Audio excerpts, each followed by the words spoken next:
সাজিদ আমাদের সাথে যুক্ত হচ্ছে।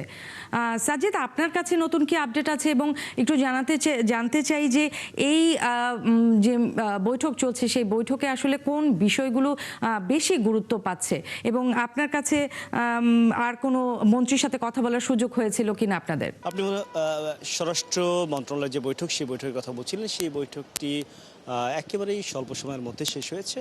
তবে সেখানে সব বাহিনী এবং অধস্তন বা অধিদপ্তর যেগুলো রয়েছে প্রত্যেকে উপস্থিত ছিলেন। তবে জরুরি প্রয়োজনে কিন্তু আবার স্বরাষ্ট্রমন্ত্রী বেরিয়ে গেছেন। তবে এর পরবর্তীতে আবার বিশেষ মন্ত্রণালয় যেটি আসলে শিক্ষা মন্ত্রণালয়, সেই শিক্ষা মন্ত্রণালয় কিন্তু দুপুর 1টার দিকে কিন্তু ব্রিফিং করেছেন শিক্ষামন্ত্রী এবং শিক্ষা প্রতিমন্ত্রী।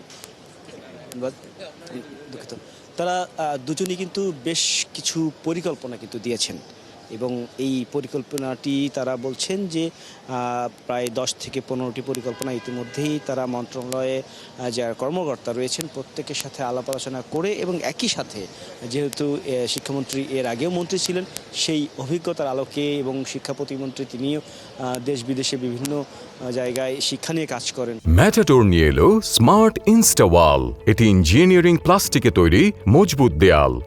এই দুই মন্ত্রীর তাদের অভিজ্ঞতার আলোকে কিন্তু প্রায় 10 থেকে 15টি নতুন করে পরিকল্পনা দিয়েছেন, যেই পরিকল্পনাগুলো তারা একেবারেই পাইলট হিসেবে নিচ্ছেন এবং সেটি 7 থেকে 10 দিনের মধ্যে তারা এই বিষয়গুলো নিয়ে কাজ করবে।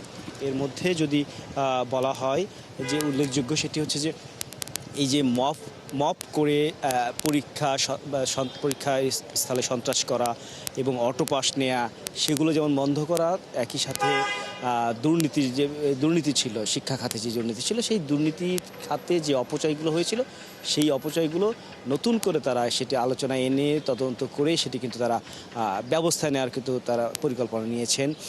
একই সাথে আমরা শুনছিলাম তাদের মুখ থেকে যে উন্নয়ন বাজেটের কথা এবং শিক্ষক বদলির বিষয়গুলো উঠে এসেছে এবং দেখা যায় যে অনেক স্থানে কোনো একেবারে বাসায় বা গ্যারেজের মধ্যেও স্কুল গড়ে উঠেছে, প্রাথমিক থেকে শুরু করে কিন্ডারগার্টেন এবং একই সাথে হাই স্কুল মানে উচ্চ মাধ্যমিক শিক্ষা প্রতিষ্ঠানও গড়ে উঠেছে।